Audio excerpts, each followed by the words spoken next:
부산의 한 지하철 공사장. 놀라운 발굴이 있었다. 2005년부터 3차례에 걸쳐 진행된 발굴. 발굴이 진행될수록 갑옷을 비롯한 무기류들이 쏟아져 나왔다.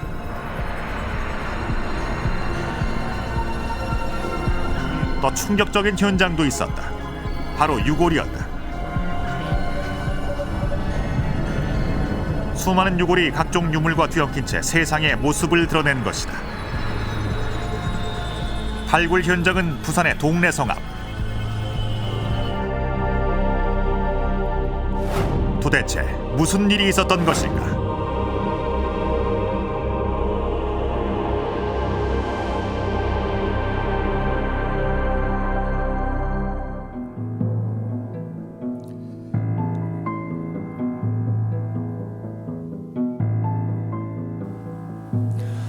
네, 이처럼 많은 유골과 무기류 등의 유물이 발굴된 현장은 부산의 어느 지하철 공사장, 바로 동래성 앞이었습니다.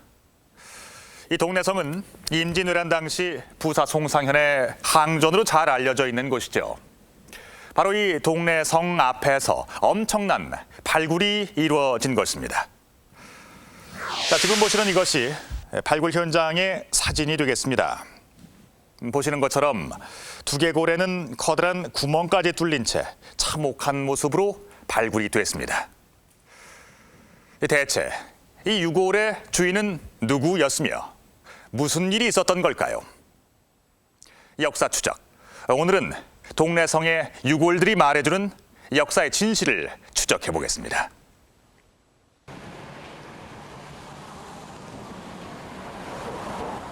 지금 발굴 조사가 이루어진 부분은 저기 보이는 이게 교차로 부분입니다. 여기는 교차로 부분에서 제가 서 있는 이 부분까지입니다. 이 부분까지고. 발굴의 계기는 지하철 공사였다. 지하철역 공사를 시작하자 수많은 유물들이 나오기 시작한 것이다. 도로 지하 약 2m. 처음에는 수천 점의 나무 막대기들이 돌무더기와 함께 발견됐다. 그 틈에서 창도 발견됐다. 자루까지 달려있는 완벽한 형태였다. 그리고 각종 무기류들이 쏟아져 나왔다. 대부분 원형 그대로였다. 다양한 크기의 칼이 녹슨 채 발굴됐고 총통에서 발사되는 화살인 장군전과 100여 점의 화살촉도 나왔다. 생활용품이었던 투기와 백자, 분청사기 파편도 함께 출토되었다. 자료 가치가 높은 것도 많았다. 최초로 발굴된 갑옷. 엄지손가락에 끼우는 활깍지도 처음 출토된 것이다. 조선 전기의 대표적인 창인 비파형의 투겁창. 온전한 투구 역시 발굴 사적으로 가치 있는 것이었다.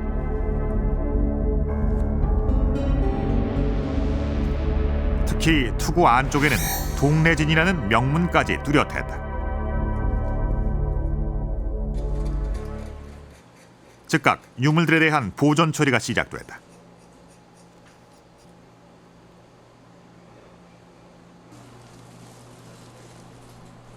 학계에선 이들 유물이 자료적 가치가 매우 높다고 판단했다.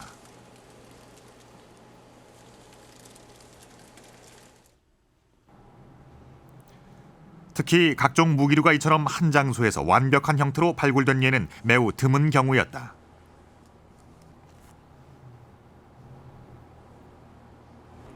특히 그 개인 화기 중에서 많은 수의 그 화살이라든가 또 화살을 쓰기 위한 암깍지, 그리고 창이 완전한 형태로 나왔다든가, 또 역시 그 당시에 쓰던 갑옷이 투구와 함께 원세트로 나왔다든가, 이런 점에서는 상당히 그 전쟁사 연구에 있어서 중요한 유물이라고 할 수가 있겠습니다. 그런데 더 충격적인 것이 있었다. 세간의 이목을 집중시킨 것. 그것은 바로 유골이었다.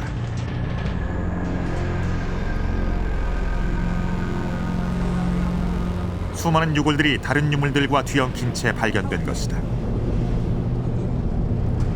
유골들은 참혹했다. 두개골에 커다란 구멍이 뚫린 유골도 있었다. 손상되어 그 형체를 알아보기 힘든 두개골도 있었다. 유골들은 대부분 해체되거나 분리된 상태였다.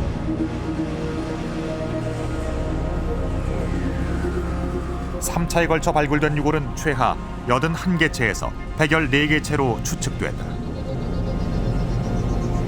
너무 뜻밖의 때문에 고민을 많이 했었고, 이게 새로운 요구를 하긴 했다는 기쁨과, 그리고 그 인골들이 왜 거기에 들어갔는가에 대해서 고민을 하기 시작했습니다. 그리고 무기류들도 다 조선시대 우리 조선군들이 사용하였던 것으로 추정이 되었었고. 그렇다면 이곳은 어떤 곳이기에 수많은 유물과 유골이 뒤엉켜 있었던 것일까? 함께 발굴된 막대기에서 그 단서를 찾을 수 있었다. 양 끝을 이렇게 손으로 직접 깎아서 아주 날카롭게 해서 이런 식으로 바닥에, 해자 바닥에 이렇게 박아 놓습니다.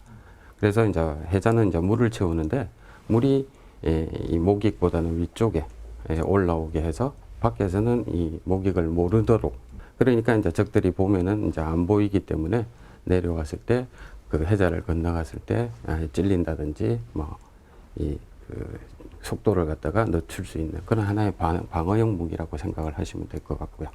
뭐 쉽게 말씀드리면 뭐 현재 바리케이트를 치놓는다. 막대기들은 해자 방어용 도구, 목익이었다.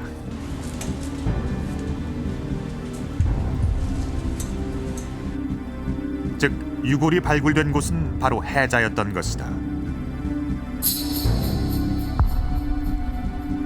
이 동래성 해자 역시 발굴팀을 놀라게 했다. 동래성 해자의 존재는 그동안 알려지지 않고 있었던 것이다.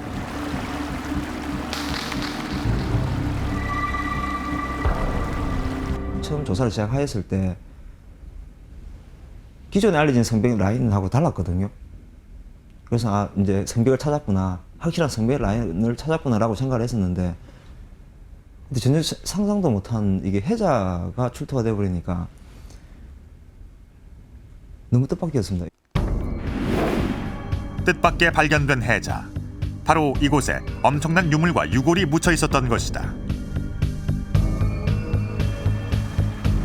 유물과 유골들이 비교적 온전한 상태로 발굴될 수 있었던 것, 그것은 이곳이 해자였기 때문이다.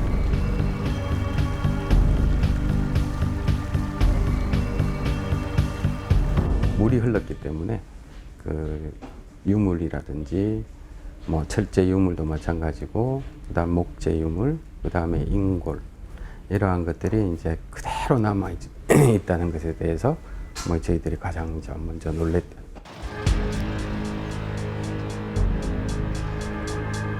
폭 5m, 깊이 약 2m의 동래성 해자. 바로 이곳에 수많은 무기류와 유골들이 역사의 진실이 밝혀지기를 기다리며 수백 년간 묻혀 있었던 것이다. 최하 81구 이상의 유골과 수많은 유물들이 발굴된 곳은 동래성의 해자였습니다. 이 해자 속의 유골들은 이리저리 뒤엉킨 채 참혹한 모습으로 수백 년간 묻혀 있었던 겁니다. 이렇게 성을 방어하기 위해서 만들었던 해자가 희생자들의 때무덤이 되고 만 것이죠. 자, 그렇다면 이들은 누구였을까요? 이처럼 수많은 무기류와 유골들이 함께 묻혀 있었다는 것은 이곳에 전쟁 상황이 있었다는 얘기입니다. 동래성이 겪었던 전쟁 상황, 그것은 바로 임진왜란이었죠. 자, 지금부터 이 과학적인 분석을 통해서 이 유골들의 주인을 추적해 보겠습니다. 학계에 큰 관심을 끈 동래성 유물들. 보존 처리가 한창이다. 흙과 녹이 씻겨나가면서 유물은 점차 원형을 드러내고 있다.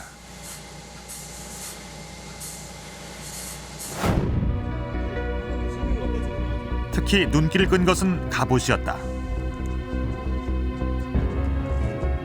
이처럼 완벽한 형태를 갖춘 갑옷의 발굴은 지금까지 없었다.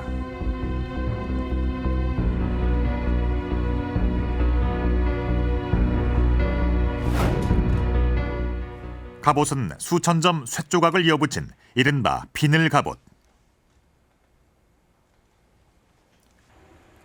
복원과 조사를 위해서 조각 하나하나에 본을 뜨고 있다. 갑옷은 크게 세 종류의 쇳조각으로 이루어져 있다.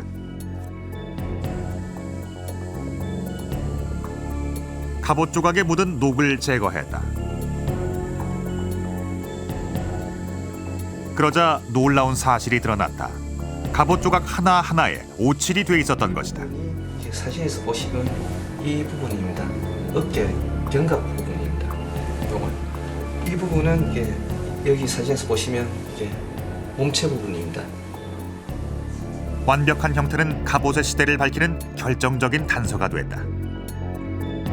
주인공을 정확하게 알 수는 없습니다. 그렇지만 일단 저런 갑옷을 입을 수 있는 정도의 신분이라면은 뭐 최소 군관급 이상의 그런 무장 이상의 그런 신분은 되어야만 입을 수 있고, 다만 가죽끈의 흔적이 전혀 남아 있지 않기 때문에 어떻게 엮었는가 하는 부분은 앞으로 풀어나가야 될 그런 숙제로. 동래성 해자 갑옷과 똑같은 갑옷을 실록에서 찾아볼 수 있다.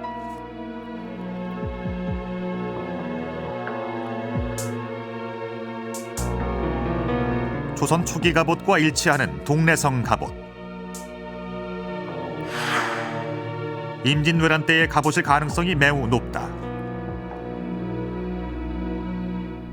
지금 우리나라에 남아있는 철제 찰갑, 조선 전기의 찰갑은 유일한 것이 출토되었습니다. 지금 남아있는 것은 이제 가죽으로 만든 갑옷이 서해 유성룡 선생이 입었던 갑옷이 한 벌 남아있지만 철제 갑옷은 아니거든요. 그래서 국조 올해의 서래라든지 또는 조선 왕조실록에 남아있는 찰갑의 형태와 똑같이 그려져 있기 때문에 무기류와 함께 발굴된 도자기 편들 역시 시대를 밝혀주고 있다. 조선시대 임난 당시에 사용되었던 그러한 그 15세기를 중심으로 한 자기들이 출토가 되었고, 그리고 여기 보시면은 또 조선시대 또 전기에 해당되는 기와류들, 이런 것들이 다 출토가 되었습니다. 깨진 채 발견된 기와편과 도자기편, 이들은 임진왜란 당시에 사용됐던 것들이다.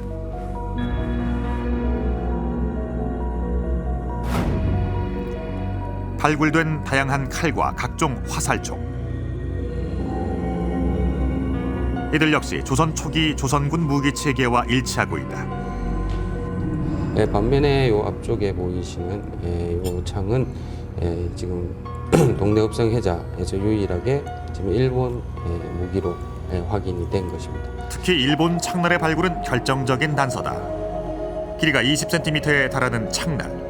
이 일본 창의 출토는 무엇을 말해주는 것일까?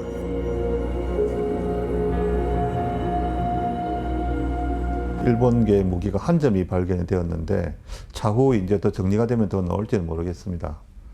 근데 한 점 발견된 것은 이제 기쿠치 창이라고 해가지고 그 창이 원래는 이제 구주 지방을 중심으로 해서 유행하던 창이었어요. 근데 그 창이 무로마치 시대까지 쭉 이어지면서 일본 이제 말하자면은 전국으로 퍼져나가는 그런 경향이 있습니다. 근데 오히려 그 기쿠치 창이 당시 동래읍성을 처음 함락시켰던 병사의 출신 지역을 알게 해주는 좋은 유물이 되지 않을까. 동래성 해자의 유물들은 바로 임진왜란 당시 동래성 전투 때 사용됐던 것들이었다.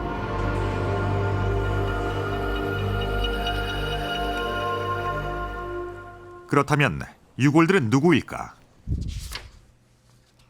동아대 고고학연구실, 유골들에 대한 분석 작업이 이루어지고 있다.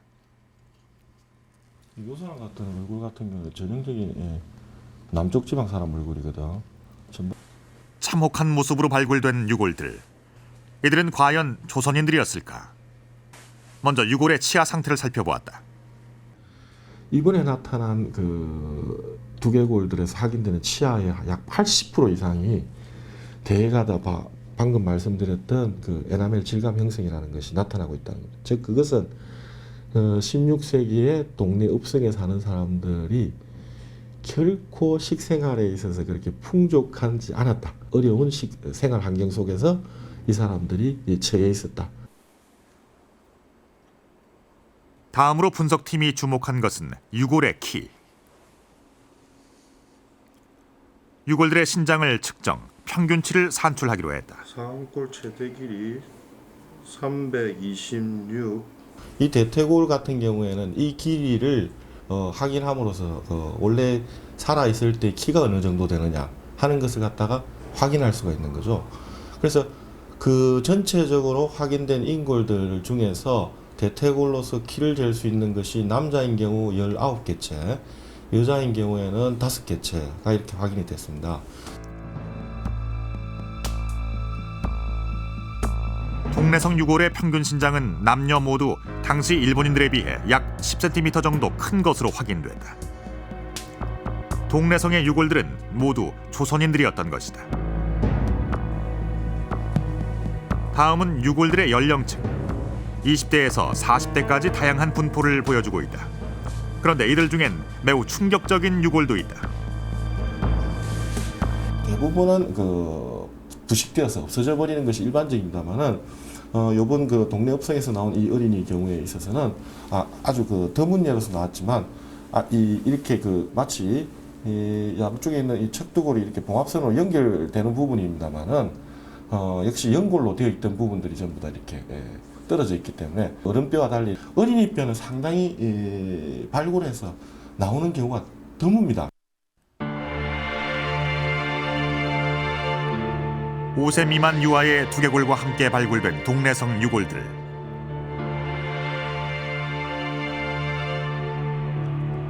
이들은 모두 임진왜란 당시의 조선인들이었던 것이다.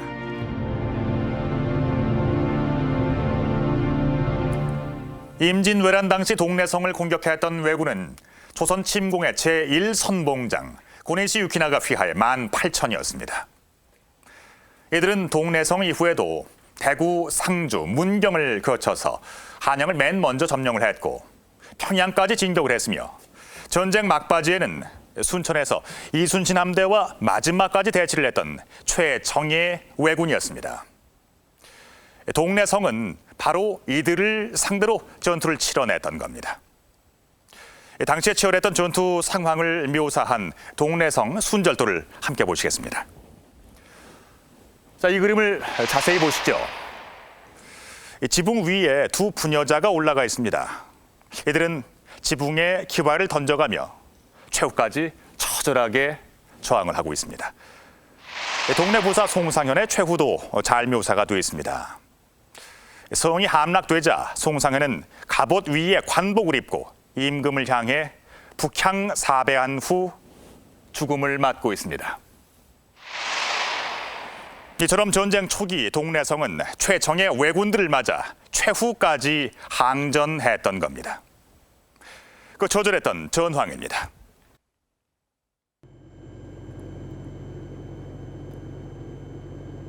(1592년 4월 13일) 마침내 일본군 선봉대가 부산 앞바다에 나타났다. 당시 일본군은 모두 16만 대군. 이들은 9개 부대로 편성, 조선과 중국 청벌에 나섰다.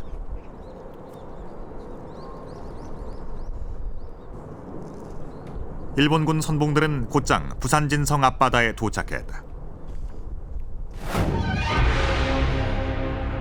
당시 제1선봉들은 고니시 유키나가 휘하에 18,000여 명. 조선 침공의 선봉을 맡은 최정예 일본군이었다.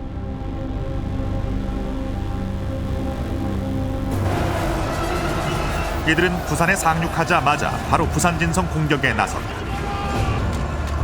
조선은 전쟁에 아무런 대비도 하지 못하고 있었다.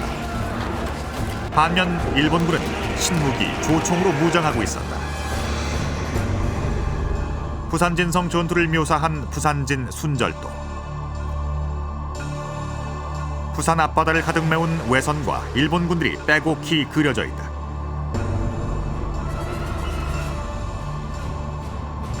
부산진 첨사 정발은 흑의 장군으로 불렸다. 검은 갑옷을 입고 있었다. 그러나 부산진성은 곧 함락되고 말았다. 일본군은 여세를 몰아 곧장 동래성으로 진격했다.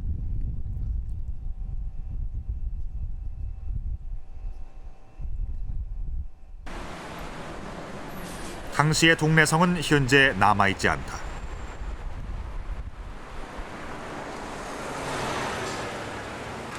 임진왜란 당시에 성벽이 지금 현재 이 지역으로 지나가고 있습니다. 전체 둘레가 한 1.2km 정도 되는데 당시에 최대 격전지가 바로 이곳인 남문지입니다. 일본군은 동래성 정문인 남문을 주 공격로로 삼았다. 바로 이곳에서 치열한 접전이 벌어졌다. 동래성 터 옆, 지금은 후대에 복원한 동래성 통헌만 남아있다. 전투는 치열했다. 당시 상황이 동래부 순절도에 잘 묘사돼 있다. 순절도는 17세기 화가 변박이 그린 후대의 그림이다. 무관법이라 해서 역시 그 약간 높은 산에서 아래쪽으로 내려보는 듯이 그런 그림을 그렸고, 동도 20법이라 해서 같은 그림 안에 시점이 다른 그런 상황을 갖다 같이 표현한 겁니다. 그러니까 전쟁의 그 발발부터 해서 어떤 그런 전쟁이 이루어지는 그 결과까지 어떤 그런 것을 한 그림에 담아놓은 그런 특징이 있습니다. 일본의 전쟁 명분. 그것은 명나라를 치기 위한 길을 빌려달라는 것이었다.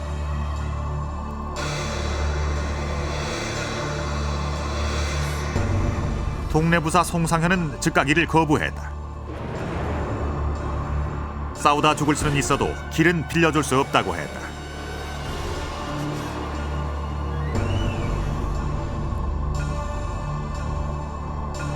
일본군이 동래성 공격을 시도했다. 칼과 조총으로 무장한 일본군이 동래성을 겹겹이 포위했다.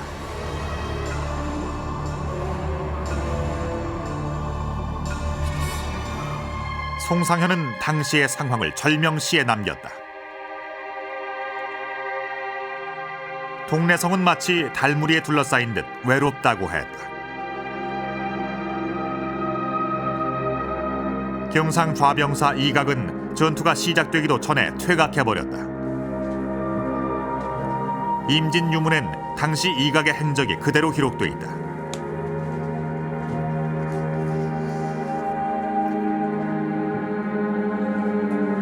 동래성은 부사 송상현에게 맡긴 채 최고 지휘관이 도망쳐버린 것이다. 동북쪽 성벽이 무너지면서 일본군은 동래성 안으로 물밀듯 쳐들어왔다. 조선인들의 저항은 처절했다. 백성들과 부녀자들은 지붕 위로 올라가 기왓장을 던지며 저항했다. 이들의 항전 역시 기록으로 남아있다. 기와를 던지던 두 여인은 왜군과 함께 죽었다. 일반 백성들도 끝까지 저항하다가 죽음을 맞았다. 최후를 직감한 송상현은 갑옷 위에 관복을 입고 임금을 향해 북향 사배한 후 죽임을 당했다. 관기 금섬은 담을 넘어 송상현에게 다가가 함께 죽었다.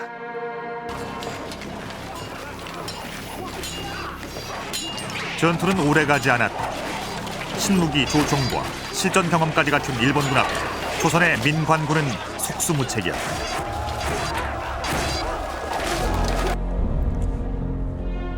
당시 일본군과 함께 참전했던 포르투갈 선교사 프로이스가 남긴 기록. 조선군 전사자 약 5,000명, 일본군 전사자는 약 100명이라고 돼 있다. 기왓장을 던지며 저항했던 기록도 함께 남아있다.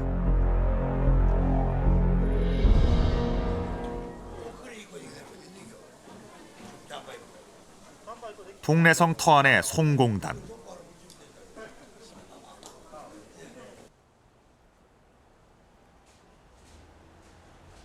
부사 송상현을 기리는 비석과 제단이 마련돼 있다. 당시 전사한 유생과 묵원들을 기리는 비석도 함께 서 있고 지붕 위에서 기와장을 던지며 저항했던 동네 백성 김상의 비석도 있다. 이쪽은 보면은 여기 있는 것처럼 언여 두 분이 있습니다. 이 언여 두 분이 마찬가지로 저기 났던 일반 김상과 마찬가지로 기와 지붕에 올라가고 이렇게 싸웠던 이런 모를 두 사람의 언여라고 해가지고 이렇게 각각 모셔놨고요.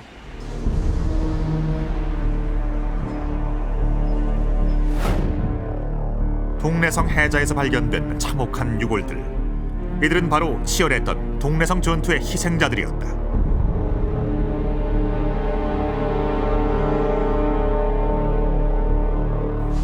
채 한나절도 지나지 않아서 동래성은 왜군에 의해 함락당하고 맙니다. 조총이라는 신무기와 100년간의 내전으로 실전 경험이 풍부한 왜군 앞에서 조선의 민관군은 속수무책이었습니다. 그리고 성 안에선 아비규환이 벌어집니다. 최대 5천여 명의 조선인들이 죽임을 당하고 그중 일부는 바로 이 동래성 해자에 버려진 것입니다. 그렇다면 이들은 모두 전투 도중에 목숨을 잃은 전사자들이었던 걸까요? 유골은 충격적인 사실을 이야기하고 있습니다. 유골의 사인 분석을 통해 우린 동래성 그날의 참상을 생생하게 만나볼 수 있습니다. 유골이 발굴된 동래성 앞 해자. 지금은 말끔히 덮인 채 지하철 공사가 진행 중이다.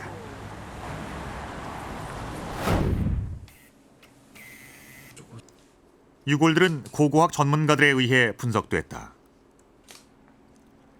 이들이 가장 주목한 것은 유골들의 사인.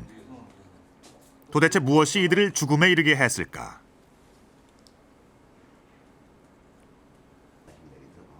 예외 없이 두개골에서 치명상이 확인되고 있다. 이 상흔들이 당시의 진실을 말해줄 수 있을까? 당시에 임진왜란의 동래읍성에서 어떠한 상황이 벌어졌느냐 하는 그런 점들을 우리가 확인할 수 있다는 점, 그리고 또한 이러한 인골들이 이 당시 전쟁 속에서 어떻게 그 당시 조선 사람들이 죽어갔느냐, 또 어떤 사람들이 죽어갔느냐. 두개골의 상흔은 다양하다. 두개골에 구멍이 나 있거나 예리하게 잘려나간 것도 있었다. 아예 두개골이 훼손된 것도 적지 않다. 이들의 사인은 무엇일까? 30대 여성입니다만 머리 뒤쪽에 30대 여성의 두개골, 머리 뒤쪽에 뾰족한 구멍이 나 있다. 사망한 흔적입니다. 이 부분이 바로 그 송곳과 같은 뾰족한 것에 찔려서 사망한 흔적입니다. 또 다른 두개골, 절창의 흔적이 뚜렷하다.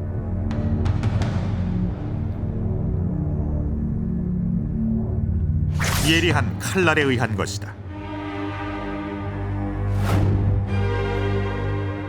두개골의 중앙이 움푹 꺼진 함몰 자국.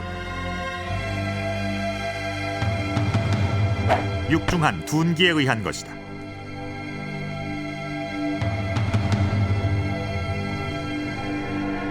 이처럼 다양한 사인을 보여주는 동래성 해자의 유골들. 이들은 어떤 상황에서 죽었을까?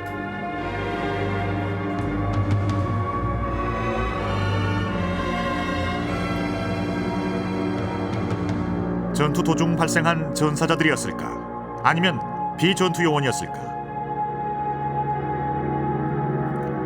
급박한 전투 상황에서 당한 죽음, 즉 전사라고 보기 어려운 유골도 있다. 이 사람의 경우에는 아주 이 사람이 죽게 되는 상황이 아주 생생하게 눈에 보일 정도의 형태를 보이고 있습니다. 즉 우리가 말하는 아래턱이죠. 아래턱에 해당하는 부분입니다만은 이와 같은 경우에도 보시면은 이 옆에서 이렇게 왼쪽에 칼자국이 한번 나 있고 아주 깨끗하게 잘려져 나간 단면을 보이고 있고, 또 오른쪽에도 이렇게 옆 밑에 이렇게 이 부분이 이렇게 잘려나간 단번에 잘려나간 그런 흔적을 보이고 있습니다. 즉 이것은 아래턱 부분에 있어서도 두 번에 걸쳐서 칼을 맞았다. 그 다음에 이어서 위에서 이렇게 내리치는 상태에서 잘렸기 때문에 이 단면들이 이렇게 직선으로 이렇게 보여지는 그러한 형태. 칼날 부분이 지나면서 아주 깨끗하게 잘린 단면 형태를 보이지만 이 앞부분은 그 칼 선단이라 그러죠, 그죠? 각이 지어 있는 그런 선단 부분이 지나면서 이렇게 칼 마치 그 톱니 모양으로 이렇게 자국을 보이고 있습니다.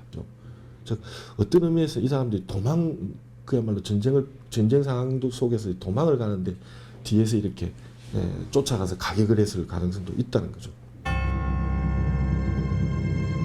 접전 중이었다면 두 번에 걸쳐 목을 베고 두개골이 잘려나갈 정도로 정교하게 칼질을 하기 쉽지 않았을 것이다. 어쩌면 전투 후 학살당했을 가능성도 있는 것이다.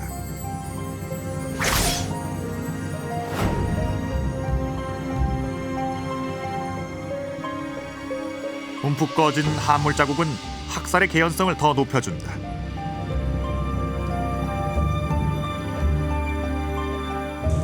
여기에 보시면 이 남성의 경우에는 이렇게 두개골 함몰이 되어 있습니다. 즉 마치 뭐 지금 현대 같으면은 그 함몰이라고 하는 경우에는 보통 망치라든가 또는 쇠 몽둥이 같은 것으로서 이렇게 탁 가격을 당해서 이렇게 두개골이 이렇게 부서져서 살해되는 경우죠. 함몰에 의해서 살해됐다는 것을 나타낼 수 있는 가장 큰 증거가 바로 요 지금 옆에 거미가 있지만 붙어 있는 요 파편, 두개골 파편 부분이라고 말할 수 있습니다. 피해자가 움직이는 상태라면 정교한 함몰 자국 대신 두개골이 깨어져 나갔을 것이다.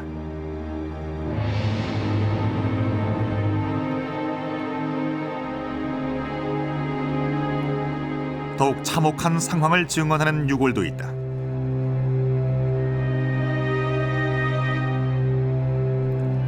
얼굴 부분이 잘려나간 20대 여성의 두개골. 이 처참한 유골의 사인은 무엇일까? 20대 초반의 여성에 해당하는 두개골입니다만 이것 역시도 칼에 의해서 베어져 있는 흔적이 있습니다. 그런데 더욱이 요 머리 뒷부분에 처음 한번 가격을 당하는 가운데서 이 경사면을 이루고 있습니다. 요 부분이 이렇게 보시면은 그래서 칼이 맞으면서 이렇게 빗나간 빗겨져 나간 그런 형태고 다시 그 다음 두개골 부분에 한번 가볍게 다시 타격을 당하고 그 다음 최종적으로는 아주 그 날카롭게 뭐 잘려져 앞면 얼굴 부분이 잘려져 나간 그러한 형태라서 이건 역시도 세 차례에 걸쳐서 그야말로 두개골이 가격을 당한 그러한 아주 참혹한 상황이었다. 이것은 뭐 거의 뭐 사람을 갖다 처형하는 그런 형태의 상황을 짐작해 볼 수 있습니다. 전혀 저항할 수 없는 상태에서 20대 조선 여인은 참혹한 죽임을 당했던 것이다.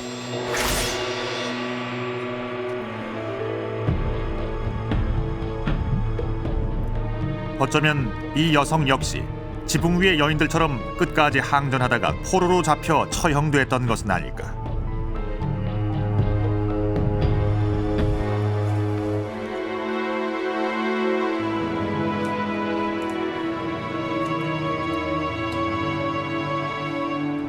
다른 유골에 비해 눈에 띄게 크기가 작은 두개골. 바로 5세 미만 유아의 두개골이다. 그런데 이 유아 두개골에도 구멍이 뚫려 있다. 이것이 직접 사인으로 판단된다. 대체적으로 이제 생각되는 것이 이른바 그 총이라든가 이러한 것에 의해서 살해되는 경우에 생길 수 있는 흔적입니다. 근데 요 경우는 요 중앙을 중심으로 해서 요 주위가 이렇게 깨져 있습니다. 이거는 요런 형태는 뭐냐면은 앞에서 총알이 들어온 것이 아니고 뒤쪽에서 총알이 뚫고서 이렇게 나갔을 경우에 생길 수 있는 흔적입니다. 단 지금의 총알하고는 달라서 혹시 보시면은 왜 총알이 동그랗지가 않느냐라고 궁금해 하실런지도 모르겠습니다만은 당시에 조총이라는 것은 이 납을 갖다가 둥글게 만들어서 했던 것이기 때문에 그 형태도 상당히 부정형한 그런 상태입니다. 그것을 감안했을 때 아마 그러한 총에 의해서 이 어린이의 뒤에서부터 앞으로 이렇게 관통되어서 나타난 흔적이다. 동래성 유골들의 사인을 분석해 보면 전투 도중의 사망으로 보기 어려운 경우가 적지 않다.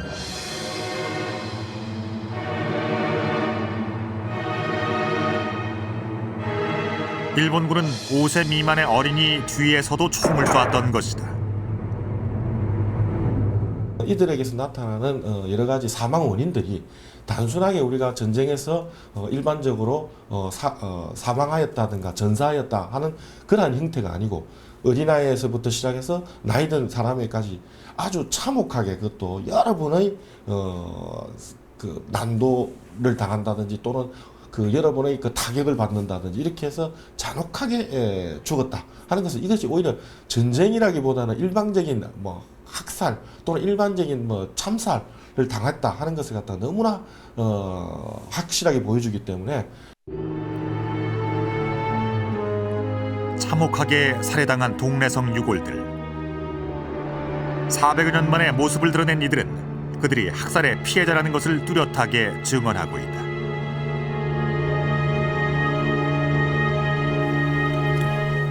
다섯 살 어린이 머리에 조총을 쏘았던 왜군. 20대 여성을 주저앉혀놓고 3차례나 칼을 휘둘렀던 왜군.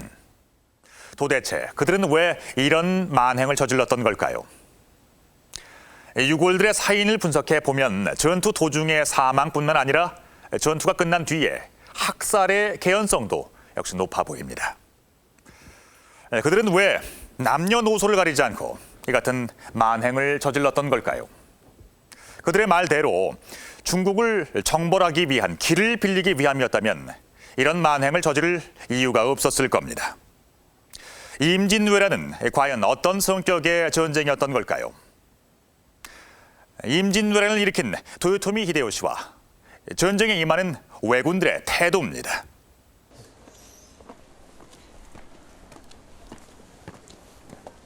동래성 전투는 조선인들의 엄청난 피해와 함께 끝이 났다.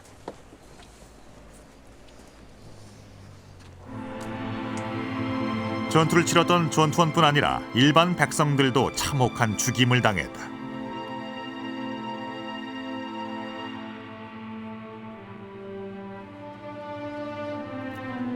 그렇다면 이런 양민학살은 비단 동래성만의 상황이었을까?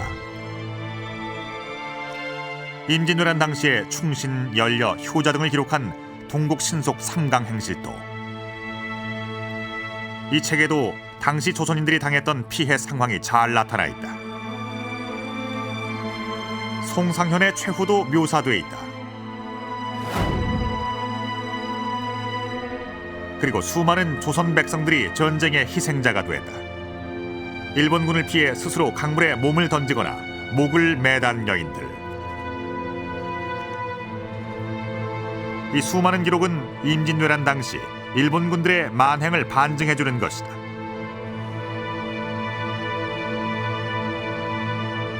도자기 전쟁이라든가 문화 전쟁 같은 것은 전쟁의 결과를 가지고 후대에 다시 해석한 것입니다.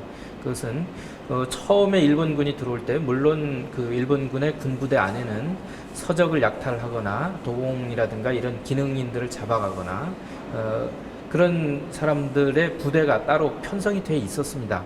물론 그렇긴 하지만 그것은 전쟁의 주 목적이 아니죠. 전쟁의 주 목적은 명나라까지 쳐들어가는 것이 주 목적입니다. 그리고 그 전쟁의 주 목적을 수행하기 위해서는 전투가 우선이 되는 거고, 전투가 우선이 된다는 것은 많은 사람들을 죽이는 것이 전쟁의 그 어떤 실제적으로 하는 행위라고 할 수가 있죠. 도요토미는 정유재란을 일으키면서 조선군의 코를 베라는 명령을 내렸다. 조선인을 얼마나 많이 죽이느냐가 관심사였다.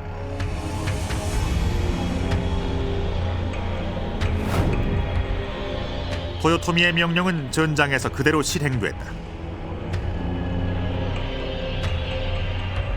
조선인의 코를 베서 주고받은 영수증까지 남아있다.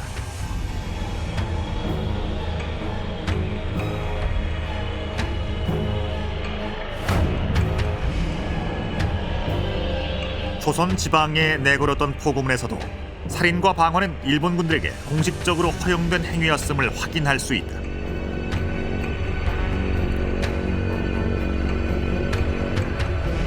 바로 이 같은 배경에서 처음 자행된 학살의 현장이 동래성이었던 것이다. 그리고 일본군들의 이런 만행은 전쟁이 끝날 때까지 지속됐다.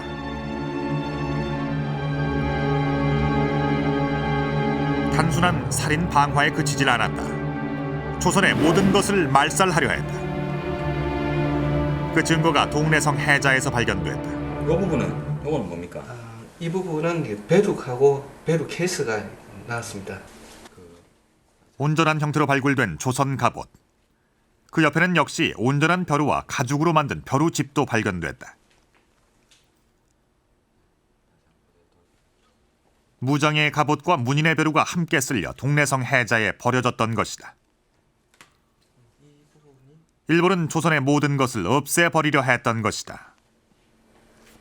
계속해서 그 동네 읍성을 자기들이 주둔지로 써야 되는 일본군의 입장에서는 남아있는 여러 전쟁의 흔적들, 시신들은 자기들로 봐서는 불필요한 것들이거든요. 근데 그것을 그 안에 두면은 전염병이 창궐하기 때문에 둘 수가 없습니다. 시신 같은 것은. 또 조선군의 무기는 자기들이 무기체계에 맞지 않기 때문에 별로 효과가 없습니다. 그래서 그런 것들을 한몫에 치울 공간이 필요했을 거라고 생각이 되거든요. 동래성 전투가 끝난 다음 일본군은 동래성 해자를 선택했다. 바로 이곳에 조선인과 조선의 모든 것을 함께 묻어버렸던 것이다.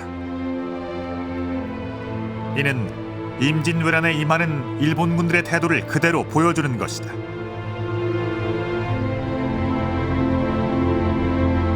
일반인들도 역시 거기에 그 저항 세력에 참전을 했기 때문에 언제라도 이제 일본군에게는 적이 될 수 있는 상황이기 때문에 이런 그 무차별적인 학살을 통해서 앞으로에 있을 전투에 대한 그 본보기, 소문이 나기를 바랬을 수도 있습니다.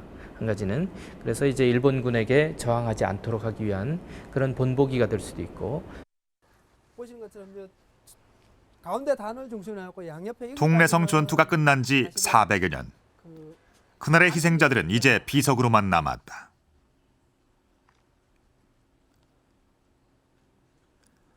희생자 중에는 비전투원인 양민도 적지 않았다.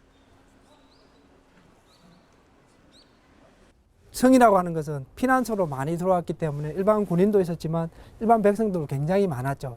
백성들 많았는데 그때 그 많은 백성들이 중에서 돌아가셨던 분들. 그리고 실제로 이 시기 이후에 약 한 10년 가까이 지난 이후에 이 동네 부사로 왔던 이안누리라고 한 사람의 어떤 시에 보면은 그때 당시에 얼마나 전쟁이 처절했던지 뭐 100에 한둘이 살았다.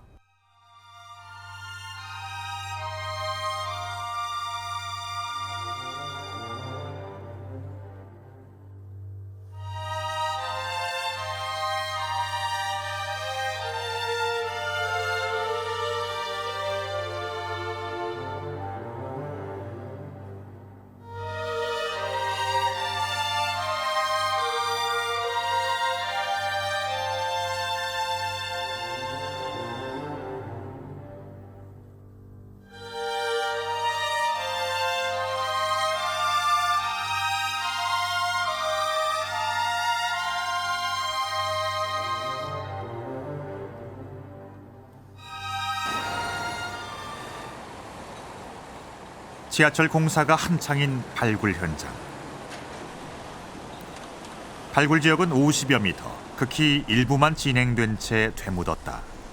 지금 저희들이 발굴 조사를 한 곳에서 나타났던 유물이라든지 저희들 선조가 되겠습니다만은 인골들은 저희들이 또 위령제도 올려드렸고 했습니다만은 요 밑에 있는 저희 선조님들은 아직 추운 데서 시끄러운 데서 아직 누워 계시는 그런 걸 생각하면은 좀 많이 아쉽습니다. 지금은 무심한 차량들만 오가는 공사장.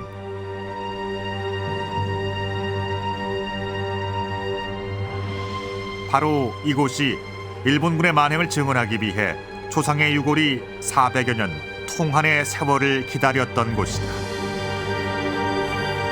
무력으로 일본을 통일한 도요토미 히데요시가 지방의 영주들과 무사의 힘을 분산시키기 위해서 임진왜란을 일으켰다. 이것이 가장 일반적으로 알려져 있는 전쟁의 원인입니다. 하지만 그 원인이 어찌됐든 간에 전쟁으로 인한 조선인들의 피해는 참혹한 것이었습니다. 임진왜란은 단순한 영토 전쟁 이상의 전쟁이었습니다.